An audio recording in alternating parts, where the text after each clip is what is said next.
Hello students, आज हम पढ़ेंगे सोशल का 6th चैप्टर हमारी वेशभूषा।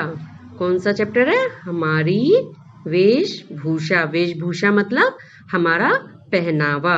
जो पहनावा होता है हमारा, जिस तरह के कपड़े सब लोग पहनते हैं उसको हम क्या कहते हैं?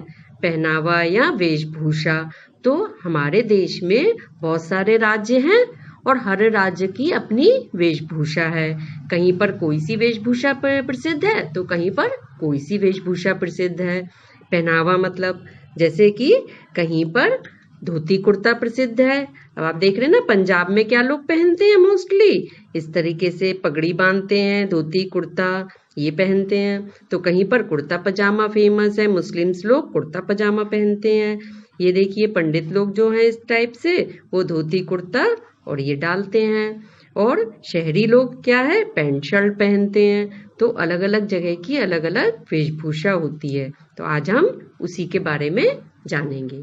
इसी तरह से लेडीज की वेशभूषा भी अलग अलग जगह अलग अलग है।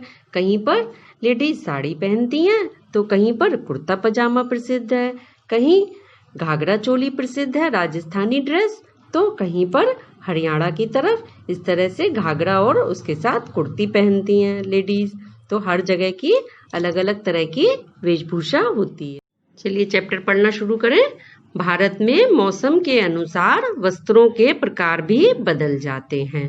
मतलब जैसे जैसे मौसम बदलता है उसी के अनुसार हमारे वस्त्र भी बदल जाते हैं। गर्मियों में हल्के रंग के सूती वस्त्र पहने जाते हैं, जाड़ों में गहरे रंग के ऊनी वस्त्र धारण किए जाते हैं। सूती वस्त्र गर्मियों में आरामदायक होते हैं और ऊनी वस्त्र शरीर को सर्दी से बचाते हैं। तो आप लोग देखते हैं ना, गर्मियों में आपको आपकी मम्मी किस तरीके के कपड़े पहनाती हैं? कॉटन के कपड़े पहनते हैं आप लोग। अगर गर्मियों में आप ऊनी कपड़े पहने या जैसे टेरिकॉट के और उस टाइप के कपड़े पहनेंगे तो उससे गर्मी लगेगी ना, आपको पसीने आएंगे। और आप अगर कॉटन के कपड़े पहनते हो, टी शर्ट्स वगैरह पहनते हो तो उसमें आपको आराम मिलता है ना। इसी तरीके से जब जाड़े होते हैं तो जाड़े में क्या आप गर्मियों के कपड़े पहन लेंगे? ऐसे कॉटन के कपड़े पहन के रह लेंगे? नहीं रह सकते ना। जाड़ों में आप कैसे कपड़े पहनते हैं? ऊनी कपड़े पहनते हैं, क्योंकि ऊनी कपड़े शरीर को गर्मी देते हैं। ठीक, तो इसी तरीके से भारत के पहाड़ी भागों में वर्ष भर बर्फ जमी रहती है। अब जो भारत के पहाड़ी भाग हैं उनमें पूरे साल बर्फ जमी रहती है। इन क्षेत्रों में ऊन या खाल के कपड़े पहने जाते हैं। तो वहां पर ऊन या खाल के कपड़े पहने जाते हैं जो कि शरीर को गर्मी देते हैं। यहाँ के लोग अपने शरीर को वस्त्रों द्वारा सिर से पांव तक ढके रहते हैं। भाई जब वहाँ ठंड बहुत पड़ती है, बर्फ पड़ती है, तो वहाँ पे क्या होता है, सिर से लेके पांव तक लोग वस्त्रों से ढके रहते हैं। जिन भागों में गर्मी अधिक पड़ती है वहाँ लोग हल्के वस्त्र पहनते हैं। अब साउथ की साइड आप चले जाएंगे अगर, तो वहाँ पर गर्मी बहुत ज़्यादा पड़ती है, पूरे साल ही गर्मी पड़ती है। तो वहाँ लोगों को ऊनी वस्त्र की आवश्यकता ही नहीं पड़ती, वहाँ पे लोग हल्के कपड़े पहनते हैं।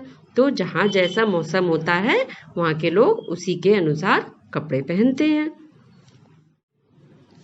भारत के पुरुष पैंट कमीज धोती कुर्ता पाजामा और लुंगी पहनते हैं। भारत में जेंट्स लोग कैसे कपड़े पहनते हैं? पैंट कमीज धोती कुर्ता पजामा या फिर लुंगी। सिर पर टोपी तथा पगड़ी भी धारण करते हैं। पंजाब राजस्थान और गुजरात के लोग सिर पर पगड़ी बांधते हैं। पंजाब राजस्थान और गुजरात में लोग मोस्टली सिर पर पगड़ी बांधते हैं। पैरों में चप्पल या जूते पहनने का प्रचलन है। पैरों में तो सभी जेंट्स या तो चप्पल पहनते हैं या जूते पहनते हैं। भारत की स्त्रियां साड़ी ब्लाउज सलवार कमीज घाघरा चोली और ओढ़नी पहनती हैं। भारत में लेडीज किस तरीके के कपड़े पहनती हैं? आपने देखा होगा ना, कैसे पहनती है? साड़ी ब्लाउज या फिर सलवार कमीज यानी सूट्स जो होते हैं वो, घाघरा चोली या और ओढ़नी पहनती हैं। स्त्रियां गले कान और नाक में आभूषण पहनती हैं।